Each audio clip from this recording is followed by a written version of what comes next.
خدا اس خوش فہمی سے باہر آؤ، سنیوں باہر آ جاؤ. یہ ہمیں دھوکے میں مبتلا کیا گیا ہے کہ تم نبی کے نام کے نعرے لگاؤ، نعت خوانی کرو، نجات پا جاؤ گے. کوئی ایسے سٹینڈرڈ شریعت نے نہیں دیا. اطاعت رسول ہے. میں یہ نہیں کہہ رہا ہوں نعت خوانی غلط، میں یہ نہیں کہہ رہا ہوں اس پہ ثواب ملے گا، یہ ثواب نہیں ملے، نو ثواب حاصل ہوگا، ثواب نہیں ملے گا یہ میں نہیں کہہ رہا ہوں. لیکن ان سے مطمئن ہو کے سوچنا آپ نبی کی مانو نہ مانو ہمیں جنت مل جائے گی. میدان محشر میں پہنچیں گے تو فرشتے آئیں گے، حضور ٹنڈن سنی صاحب آپ یہاں کھڑے، جنت تو آپ کا انتظار کر رہی ہے. اور یہ مٹکتا ہوا جھومتا ہوا سیدھا جنت میں چلے جائے گا. مفتی صاحب لائن میں لگے ہوئے ہیں، یہ پپو نکل جائے گا وہاں پہ، کیونکہ ہر رات یہ نعت خوانیوں میں بیٹھا کرتا تھا. بھائی قل ہاتوا برہانکم ان کنتم صادقین، لائیے اگر آپ کے پاس دلیل ہے تو پیش کر دینا. سوائے آپ کے حسن ظن کے کیا ہے؟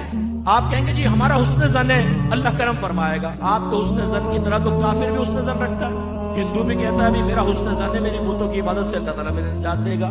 کرسچن بھی یہ کہتا ہے عیسیٰ علیہ السلام کو اللہ کا بیٹا مانتا ہوں، اللہ مجھے نجات دے گا. حسن ظن پر فیصلہ نہیں ہوتا، ورنہ تو ہر ایک حق کہلائے. دلیل پر فیصلہ ہوتا ہے. آپ مجھے دلیل دیجئے کہ آپ نماز نہ پڑھیں، آپ جھوٹ بولیں، آپ غیبتیں کریں، آپ لڑکیوں کے پیچھے بھاگیں، آپ فحاشی کریں، آپ گندی گالیاں بکیں، آپ ہیروئن پیئیں، آپ سگریٹیں پیئیں، آپ نشہ کریں، آپ ماں باپ کی آنکھوں میں آنکھیں ڈال کر بدتمیزیاں کر کے ان کو ان کی کمزوریوں کا احساس دلائیں، اور صرف نعت خوانی میں بیٹھے آپ کو نجات مل جائے گی. لائیے دلیل اس پہ پیش کیجیے. میں یہی بیٹھا ہوں، لاؤ دلیل لے کر آؤ یہاں پر کہ آپ کا جلوس نکالنا آپ کو نجات دے دے گا، لائٹنگ کرنا آپ کو نجات دے دے گا. غلط.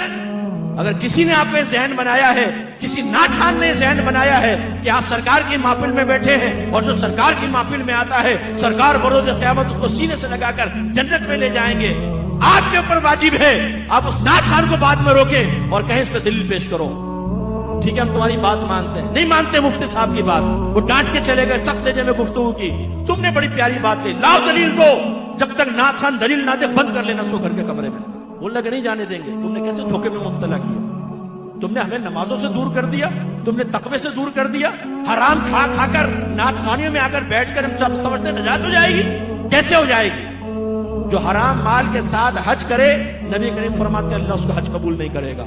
ایک روایت میں فرمایا ایک شخص ہاتھ اٹھا کر اللہ کی بارگاہ میں دعائیں کرتا ہے، گڑ گڑا کر دعا کر رہا ہوتا ہے، لیکن اللہ تعالیٰ اس کی دعا کیسے قبول کرے؟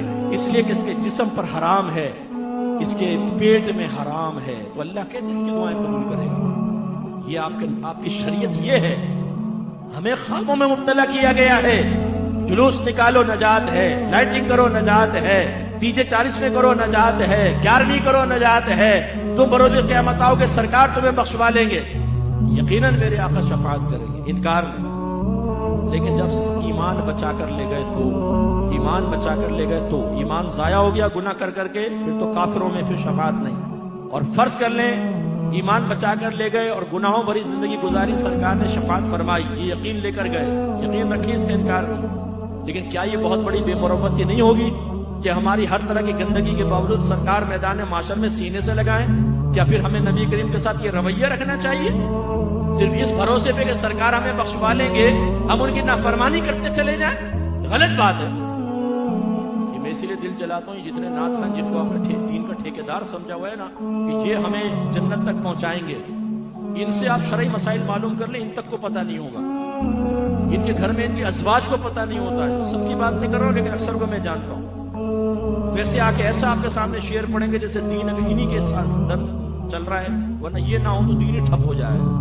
تکبر کا عالم یہ ہوتا ہے کہ بڑے نعت خوان کو کبھی آپ نے نہیں دیکھا ہوگا کسی عالم کا ہاتھ چھوٹے، اتنے متکبر ہوتے ہیں. یہ یاد رکھیں نعت خوانی فی نفسی کوئی کمال کی بات نہیں. میں دلیل سے کہتا ہوں، دعویٰ کرتا ہوں، پورا قرآن پوری حدیث ایک آیت ایک حدیث لے آئے جو نعت خوان کے فضائل پر مشتمل ہو، لے کر میں بولتا ہوں، چیلنج کرتا ہوں آپ، میں عالم دین کے اوپر فضائل کے اوپر آپ کو سینکڑوں آیات حدیثیں پیش کر سکتا ہوں. نعت خوان پر ایک پیش کریں آپ کہ نبی کریم نے فرمایا جو نعت خوانی کرے گا، نعت پڑھے گا، اور بولتے کیا ہیں؟ سرکار